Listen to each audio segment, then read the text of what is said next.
Abu Bakar As-Siddiq, sahabat Nabi Muhammad yang mulia. Nah, keturunannya bernama Bahauddin Walad. Nah, itu punya anak Jalaluddin Rumi. Ada muridnya tuh dibilang. Mungkin ya, yang tadi diceritain makamnya berdiri. Jadi waktu kecil Iya, sampai ada yang terharu orang katanya. Turkistan Di tempat kebanyakan tinggal di beneran dia. dataran Ya Allah, ada view. Khurasan daerah Iran ya, daerah Iya. Iran yang dalam hadis Dajjal bakal turun di sana di gitu. Khurasan, dia benar. Daerah Khurasan. Nah, jadi orang Turki pada bikin tenda sampai 70.000 tenda gitu dengan jumlah manusianya 1 juta jiwa, 500.000 jiwa gitu. Jadi belum punya dataran dulu, mereka masih nomaden orang Turkistan itu. Nah, pada suatu masa si Jalaluddin Rumi ini termasuk seorang pemimpin yang bernama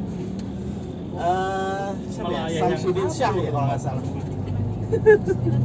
Bukan, Samsudin Shah itu nanti bakal punya anak yang namanya Ertugrul, Ertugrul. Tahu ya sinetronnya ya. Mereka tinggal di sebuah dataran rumput gitu di daerah tadi tuh yang saya sebutin.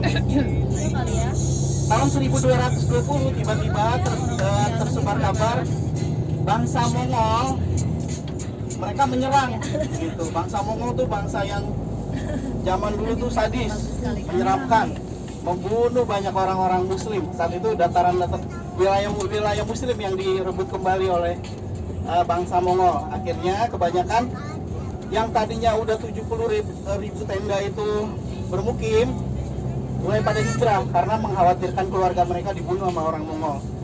Gitu. Pergilah mereka ya ke daerah Konya, kayak gini.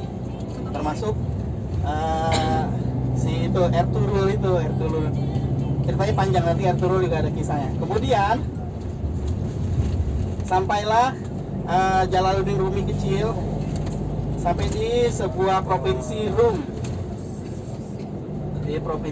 Nah, kemudian ya seperti yang tadi Mr. Serkan cerita, dia bikin sebuah pertama kali membuat sekolah ya, kayak madrasah gitu.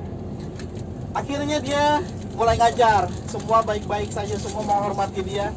Tiba-tiba ada bapak tua masuk ke kelasnya, ikut dengerin si Jalaluddin Rumi ngajar gitu.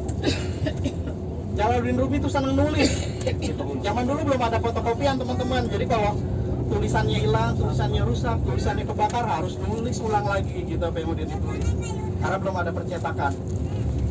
Suatu saat setelah sekian lama itu bapak tua ikut berhari-hari belajar sama Jalaluddin Rumi, tiba-tiba bapak itu nanya ke mejanya Jalaluddin Rumi, ada tumpukan kertas yang ditulis sama Jalaluddin Rumi gitu. Dia nanya, wahai Syekh, kan guru dipanggil Syekh juga ya, apa ini? Padahal orang tua, apa ini? Dia nanya tentang tumpukan kertas yang udah ditulis Jalaluddin Rumi bertahun-tahun. Kata Jalaluddin Rumi, karena dia merasa sebagai guru besar, walaupun yang nanya orang tua, dia agak sombong. Dia bilang apa yang kamu tahu? Kamu nggak tahu apa-apa gitu. Tiba-tiba dia ngomong gitu Jalaluddin Rumi. Akhirnya si bapak tua itu tiba-tiba keluar dari ruangan kelas, ngambil obor, ngambil tulisan Jalaluddin Rumi, dibawa keluar. Jalaluddin Rumi kaget, loh kok kertas-kertas saya dibawa? Dia ikut keluar juga, diikutin tuh bapak tua. Semua tulisan Jalaluddin Rumi dibakar sama dia. Dia tahu ya ceritanya? Belum. Masya Allah, dibakar. Jalaluddin Rumi ya melotot kali ya, melotot-melototnya, karena dia nggak punya kopiannya kan ya, orang zaman dulu. Begitu dibakar, dia kesel, dia nanya sama orang tua itu, wahai orang tua, apa yang kamu lakukan? Udah, kamu nggak ngerti, apa yang kamu tahu dibalikin. Sejak saat itulah dia shock dan tahu teman-teman, dia akhirnya menjadi gurunya Jalaluddin Rumi. Masya Allah. Namanya Syamsuddin Al-Tabrizi.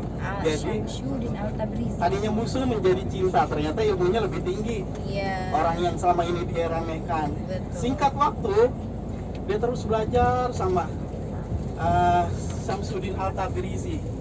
Dia cinta sama gurunya. Jadi kultur di Kesultanan Turki atau di Turki, mereka sangat mencintai guru. Gitu. Memuliakan Kayak guru. Al-Fatih, dia pernah dipukul sama rotan, tapi malah makin cinta sama gurunya. Kayak gitu. Begitu juga Jalaluddin Rumi, dia mencintai gurunya. Suatu hari nggak ada WhatsApp, nggak ada SMS dari dia, nggak ada email, tiba-tiba gurunya hilang, di ghosting. Masya Allah. Pas lagi PHP. cinta-cintanya gitu. Nah, pergi nggak meninggal, tapi pergi. Yang membuat Jalaluddin Rumi patah hati. Zaman sekarang patah hati sama pacar ya, dulu sama guru.